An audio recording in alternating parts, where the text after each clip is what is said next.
The difference here is the camera itself is capable of streaming digital video, so there is no need for analog to digital conversion, and the camera is a network device, so the cabling used is usually Ethernet, standard computer network cable. This network connection allows for a two-way communication between users on the network and the cameras. The cameras on the system stream the digital video directly to an NVR, a network video recorder. The main reason why IP camera systems have become so popular is that the cameras can capture and deliver video in much higher resolution than analog to digital systems. There are other benefits to IP video over CCTV, such as using existing network infrastructure. However, higher resolution is the main selling feature. While analog to digital DVR systems will be around for some time, there is fast churn away from CCTV over to IP video, which is reflected in the global camera sales figures. IP camera sales are increasing, while analog camera sales are declining.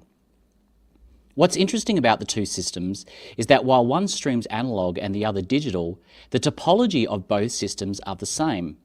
Both the DVR and NVR have a central video surveillance software package installed, which is the core of the system. All the logic resides at this primary computer, which provides the key management functions. So it's actually the nucleus to the entire surveillance system. There's also another IP camera technology available, where all the logic actually resides inside the camera itself. By installing the management software at the camera, the video can be processed at the source, rather than having to transport it to a central NVR for processing. This means the camera actually packages the video as sequences, just like an NVR, and can store the video sequences as ready-to-access files directly to any kind of digital media, hard disk, removable flash, or attached storage. There are many advantages to this. For example, you could direct connect an external Ethernet hard disk drive or attached storage unit and start recording terabytes of megapixel resolution footage at the camera without consuming any network bandwidth at all. Using a standard web browser such as Internet Explorer or a viewing client, users on the network can send video sequence searches based on camera location, event type, time and date to where the video was stored, and play these back directly from the storage media itself. As you can see, the only time bandwidth on the common network is consumed is when a query on the stored video is requested by a user.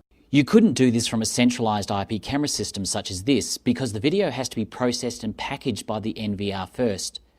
I'll just pause our video here for emphasis because this is important. When all the data streams have to pass through a central point, such as an NVR, it's a bottleneck waiting to happen that can quickly cause network and server overload, especially when you have multiple cameras recording simultaneously in high-resolution video. The more cameras you add, potentially the worse it will get. This is never a problem for decentralized IP camera systems.